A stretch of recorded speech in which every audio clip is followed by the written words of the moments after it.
बच्चों की धार्मिक कहानी। हनुमान जी की व्रत कथा। ऋषिगा में केशवदत्त अपनी पत्नी अंजलि के साथ रहता था। संतान की इच्छा से दोनों पति पत्नी प्रति मंगलवार को हनुमान जी की पूजा करते थे। वर्षों तक व्रत करने के बाद भी कुछ नहीं हुआ। कुछ दिनों के बाद केशवदत्त पूजा करने के लिए जंगल में चला गया। उसकी पत्नी अंजलि घर में मंगलवार का व्रत करने लगी।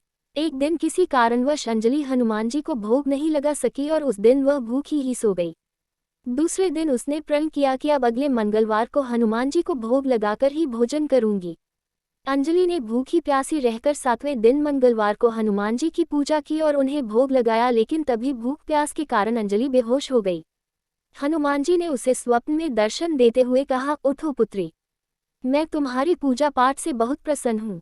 तुम्हें सुंदर और सुयोग्य पुत्र होने का वर देता हूँ। तत्काल अंजलि ने उठकर हनुमान जी को भोग लगाया और स्वयं भोजन किया। हनुमान जी की अनुकंपा से अंजलि ने एक सुंदर शिशु को जन्म दिया। मंगलवार को जन्म लेने के कारण उस बच्चे का नाम मंगलप्रसाद रखा गया। कुछ दिनों बाद अंजलि का पति केशवदत्त भी जंगल से लौट आया। उसने मंगल को देखा तो अंजलि से पूछा, ये बच्चा किसका है?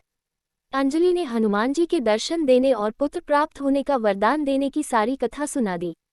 लेकिन केशवदत्त को उसकी बातों पर विश्वास नहीं हुआ और वह अंजलि पर शक करने लगा। केशवदत्त मंगल को मारना चाहता था। एक दिन केशवदत्त स्नान के लिए मंगल के साथ कुएं पर गया। केशवदत्त ने मौका देखकर मंगल को कुएं में फेंक दिया और घर आकर कह दिया कि मंगल तो मेरे साथ था ही नहीं। लेकिन तभी पीछे से मंगल दौड़ता हुआ आ गया।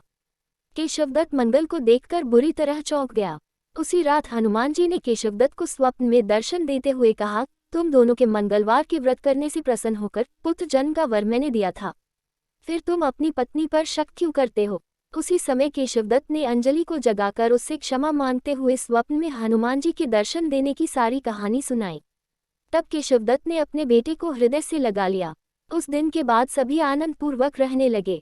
जो दंपति विधिवत मंगलवार का व्रत करते हैं, हनुमान जी उनके सभी कष्ट दूर करके घर में धन संपत्ति का भंडार भर देते हैं। संतानों को संतान देते हैं और शरीर के सभी रक्त विकार के रोग भी नष्ट कर देते हैं।